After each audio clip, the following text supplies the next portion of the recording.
Assalamualaikum warahmatullahi wabarakatuh. Selamat pagi semuanya. Jadi di sini Ibu akan menjelaskan tentang analisis perilaku konsumen. Ini adalah materi untuk minggu ke-10 dari perkuliahan kita. Oke.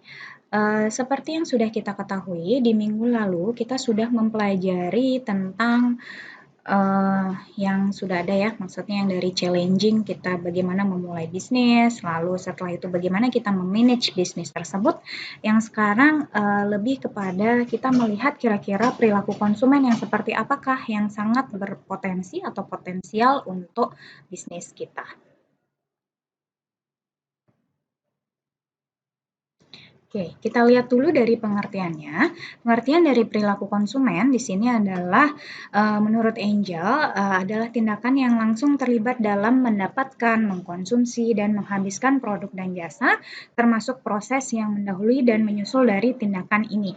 Ya, jadi kita lihat di sini adalah kalau kita melihat perilaku konsumen ya, jadi perilaku konsumen itu bisa saja kita lihat pada saat dia bagaimana mendapatkan sebuah produk, lalu mengkonsumsi dan menghabiskan produk jasa, lalu bagaimana dia melakukan itu semua. Nah, menurut pakar yang lain atau Moen di sini adalah perilaku konsumen di situ adalah studi unit-unit dan proses pembuatan keputusan yang terlibat dalam menerima, menggunakan dan penentuan barang, jasa, dan ide. Tahapan keputusan dilakukan oleh individu dan kelompok, sedangkan tahap penerimaan adalah menganalisa faktor yang mempengaruhi konsumen dalam memilih produk. Nah, jadi kalau menurut Moen di sini yang kita lihat adalah perilaku konsumen itu sendiri. Jadi kira-kira faktor apa saja yang menentukan mereka untuk bisa memilih produk, ya. Jadi studi mengenai perilaku konsumen ini kira-kira berisi apa yang dibeli, terus bagaimana atau mengapa mereka membelinya dan seberapa sering mereka membelinya. Ya, jadi kita lihat dari sisi ini yang bisa kita adopsi untuk bisnis yang akan kita jalankan atau produk yang akan kita jual. Oke, jadi mengapa perlu mempelajari perilaku konsumen? Yang pertama, karena konsumen ini sebagai titik sentral perhatian pemasaran. Jadi memang ya, karena kita lihat dulu bahwa konsumen ini kan memang yang akan membeli produk kita, yang akan membuat perusahaan kita atau produk kita itu disenangi dan akan terus berjalan atau dia akan terus bertumbuh. Nah, dari situlah kita bisa lihat bahwa titik sentral kita dalam pemasaran adalah customer itu sendiri atau konsumen. Kita bisa lihat mereka dari sisi aspek lingkungannya, baik dari budaya, kelas sosial, kelompok rujukan ya, dan bagaimana proses komunikasi keluarga ya, itu sebenarnya juga mempengaruhi perilaku konsumen itu sendiri. Yang kedua, perkembangan perdagangan pada saat ini menunjukkan bahwa lebih banyak produk yang ditawarkan daripada permintaan. Nah, benar ya. Jadi sekarang kita lihat semakin banyak produk yang ada di pasaran, yang itu yang menunjukkan bahwa kita membutuhkan konsumen ya untuk membeli produk kita ya. Itu. Oke, kita lanjut. Jadi selanjutnya di sini menurut Moen mengemukakan manfaat sebagai berikut. Yang pertama, dia akan membantu para manajer dalam pengambilan keputusan. Ya, jadi memang konsumen itu sendiri karena dia adalah titik sentral dari pemasaran, maka dia juga membantu manajer untuk mengambil keputusan. Yang kedua, memberikan pengetahuan kepada para periset pemasaran dengan dasar pengetahuan analisis konsumen. Ya, jadi kita bisa lihat analisis konsumen yang diinginkan atau yang memang sangat potensial untuk produk itu seperti apa. Yang ketiga, membantu legislator dan regulator dalam menciptakan hukum dan peraturan yang berkaitan dengan pembelian dan penjualan barang atau jasa. Jadi kita bisa lihat di sini apa yang sedang terjadi pada konsumen itu sendiri, dia akan nanti membantu para legislator dan regulator itu untuk membuat bagaimana konsumen lebih merasa aman dan nyaman pada saat berbelanja. Yang keempat, membantu konsumen dalam pembuatan keputusan pembelian yang lebih baik. Ya, jadi dari sini juga kalau kita mempelajari analisis perilaku konsumennya ini, kita akan membantu konsumen untuk bisa memberikan keputusan yang lebih baik. Ya, maksudnya adalah dia jadi bisa membeli produk yang lebih baik, dengan kualitas yang lebih baik, ya, dan seterusnya. Oke, selanjutnya faktor yang mempengaruhi pilihan konsumen. Terdapat 3 faktor yang mempengaruhi pilihan konsumen.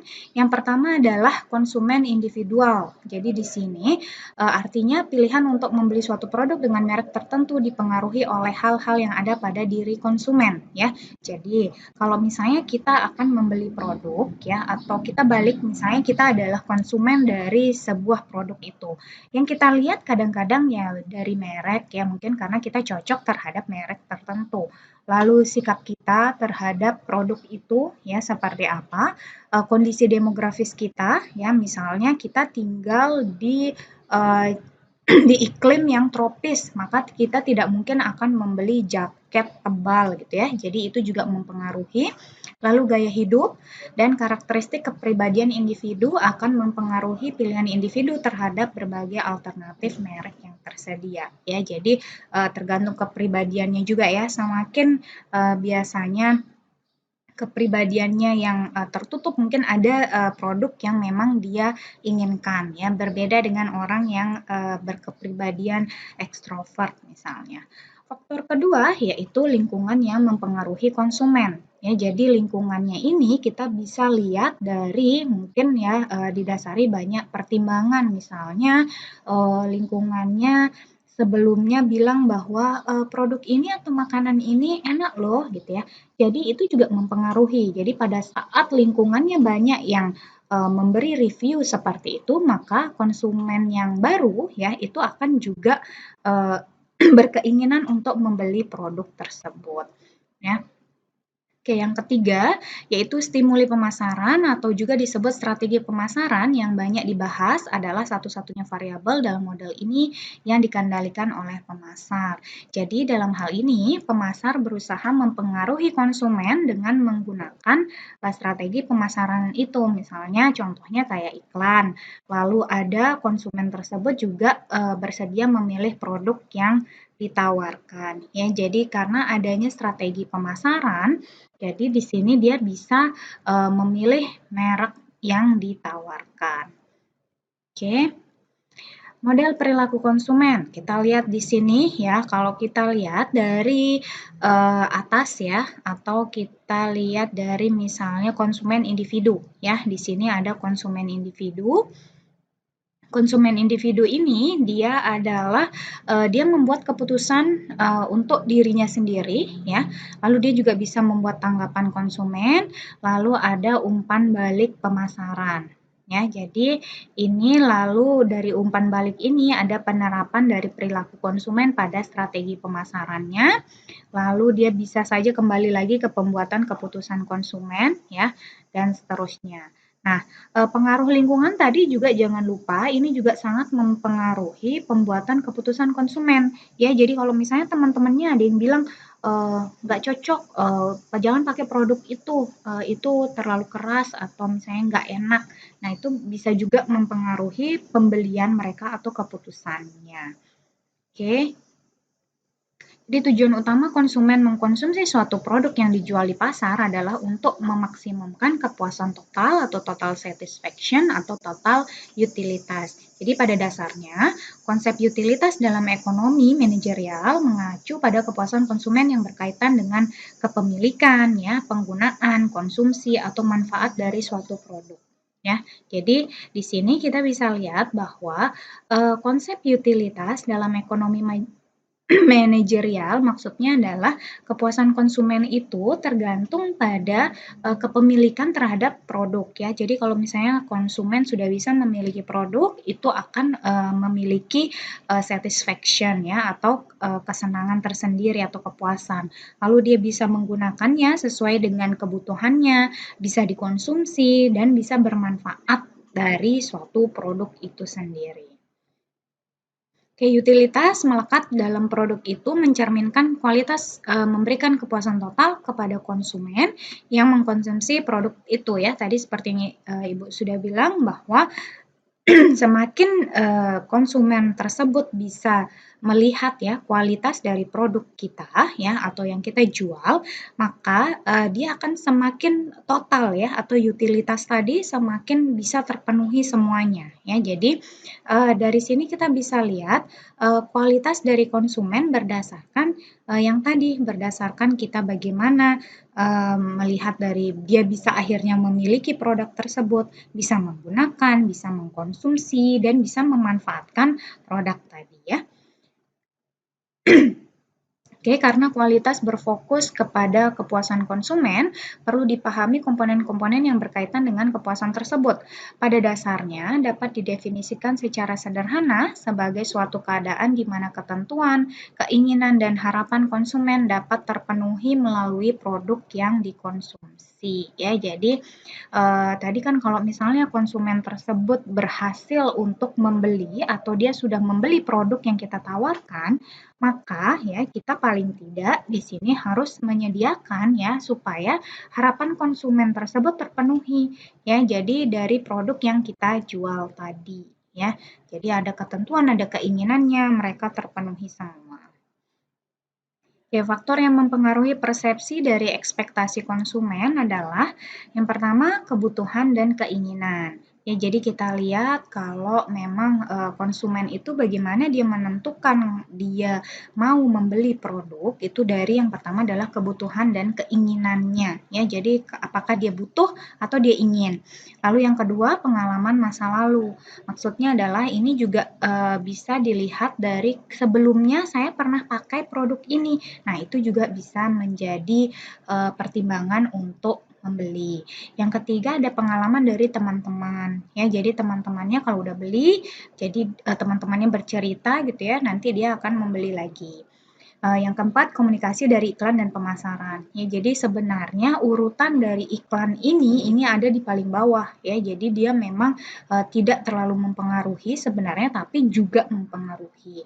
Jadi komunikasi dari iklan dan pemasaran itu juga menjadi salah satu hal yang penting untuk supaya konsumen mau membeli barang kita.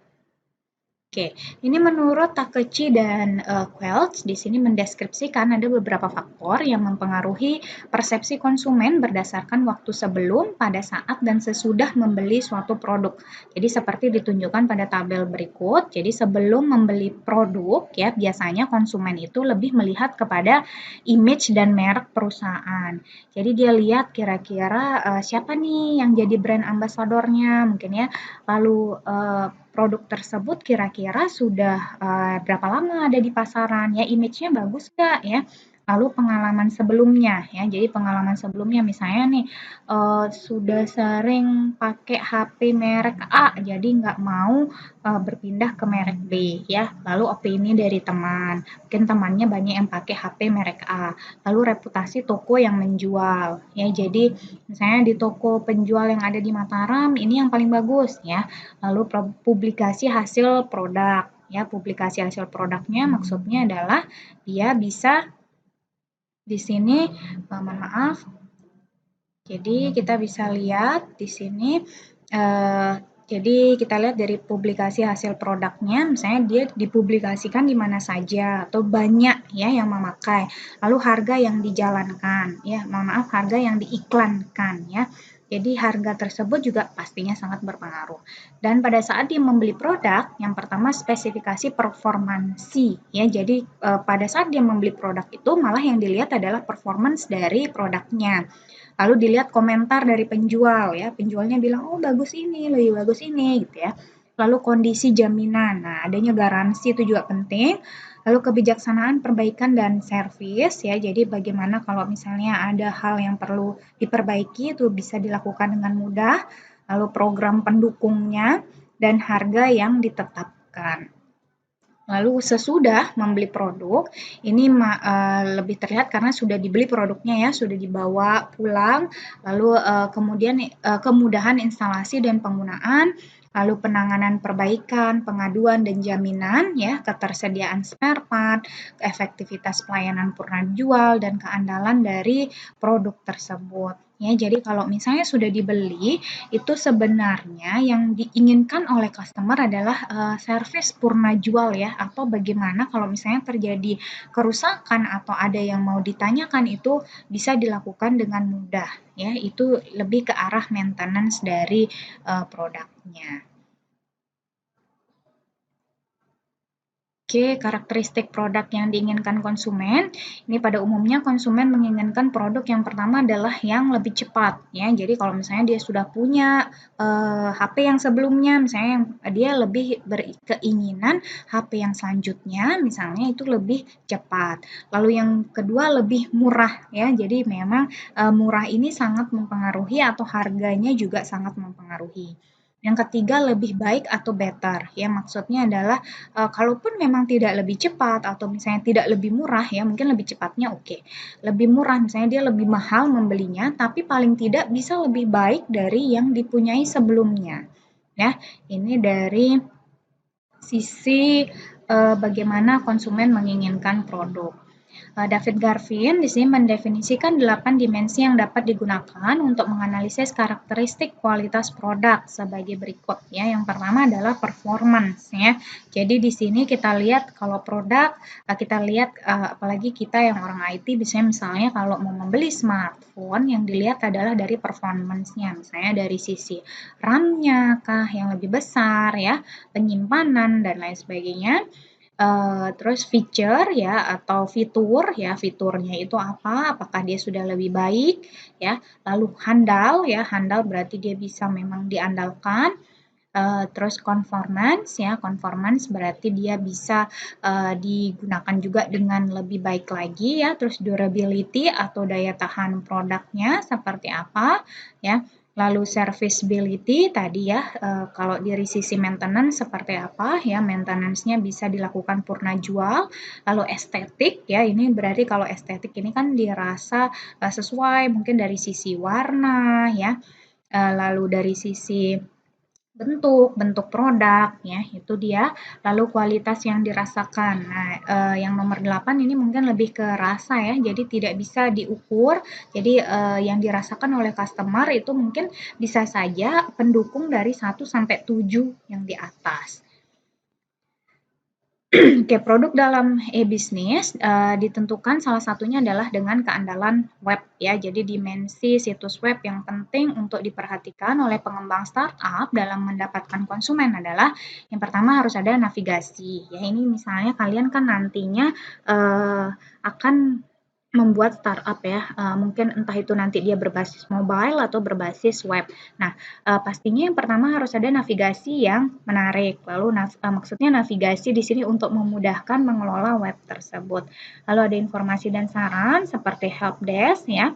Lalu ada pengaksesan, yaitu akses yang dilakukan oleh user sebisa mungkin tidak error. Jadi ya pada saat misalnya ngecek domain ya, kalau kita harus sering ngecek mungkin ya sebagai penyedia jasa ya, lalu DNS-nya, terus indeks file yang kosong, koneksi dari server, perlindungan terhadap virus, dan kesalahan pada HTTP aksesnya mungkin ya. Lalu yang keempat ada pemenuhan pesanan. Jadi pemenuhan pesanannya juga mudah gitu ya. Jadi dia memberikan dengan cepat ya. Terus komunitas, ada komunitas untuk orang yang menyukai hal yang sama. Lalu ada keamanan dan privasinya ya, supaya tidak bocor ke orang. Ada merek yang mudah diingat ya, itu juga penting. Lalu presentasi atau desain webnya yang menarik ya. Terus letak menu, fontnya juga menarik. Oke, ini untuk tugas selanjutnya ya. Mungkin kita akan diskusikan di kelas ya. Untuk tugas selanjutnya mungkin sedikit akan kita ambil dari sini dan kita akan padukan dengan yang sudah ada. Oke, itu saja mungkin ya.